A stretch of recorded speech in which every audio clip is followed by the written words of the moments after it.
Salut Kan Maktavish. Alors aujourd'hui je vais te parler d'un petit livre qui me tient à cœur, qui est pas très joli. Quand tu regardes la couverture, elle est un peu dégueulasse, on dirait un truc auto-édité sur Amazon, mais dans les années 30, tu vois, avec une petite photo en liseré noir et blanc derrière qui est assez dégueulasse. Hein.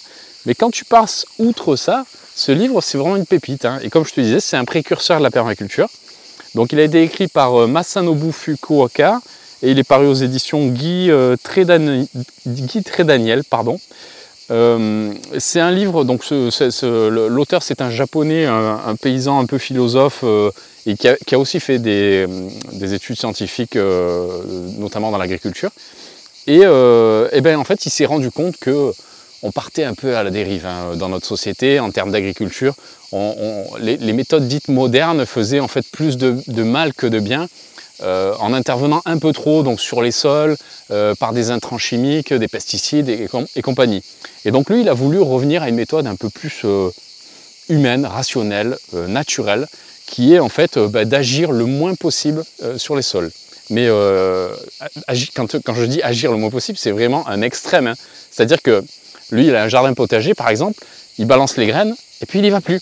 Il n'y va plus, il y va que pour aller récolter ce qui va sortir du jardin potager. Donc c'est une méthode, hein, on peut essayer, ça peut peut-être fonctionner, mais voilà, donc lui il préconise ça. Donc il y a plein de petites anecdotes sympas dans le livre qui montrent qu'en fait l'interventionnisme crée de la faiblesse.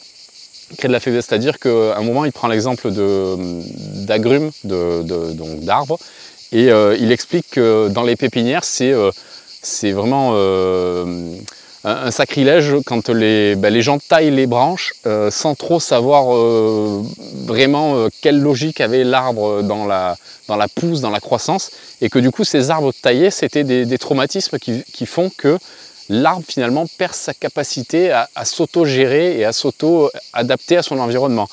Et donc ça fait des arbres après qui vont être plantés, replantés soit dans la nature, soit dans des jardins ou peu importe, qui vont avoir des comportements aberrants et qui vont être plus faibles que des arbres qui auront eu la possibilité de grandir de façon naturelle et de croître comme ils le voulaient, comme ils l'entendaient.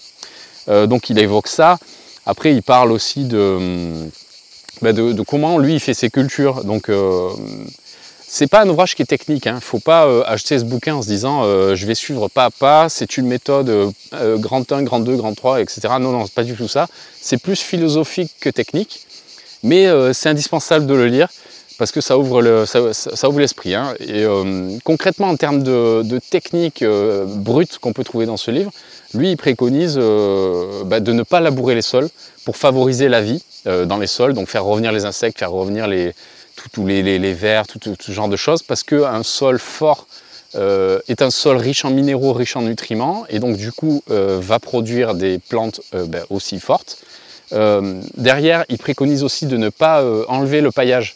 Donc tout ce qui est mort, tout ce qui est récolté, il faut à la limite le faucher et le laisser en couverture sur le sol. Et un autre truc aussi, lui, il met des couverts naturels. Donc par exemple, lui, c'est du trèfle, je crois, de mémoire, qui sème sur le sol.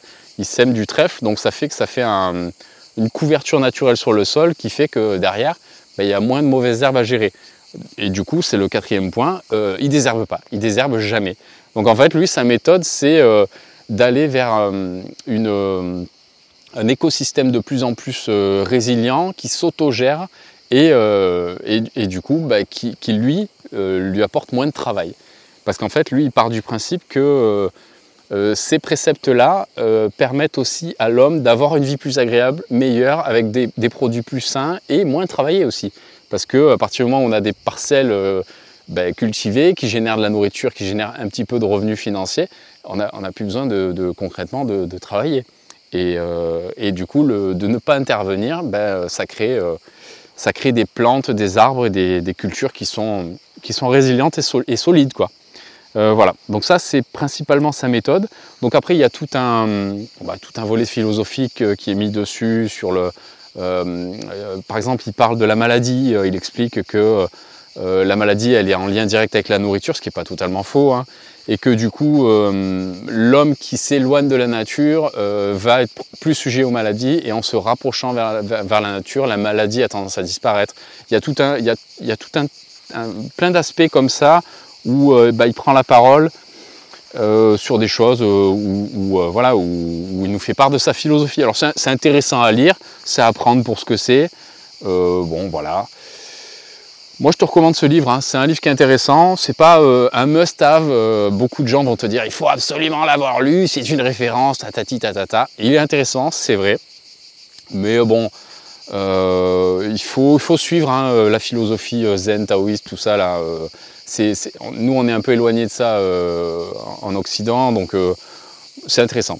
Je pense qu'il faut l'avoir lu, c'est intéressant.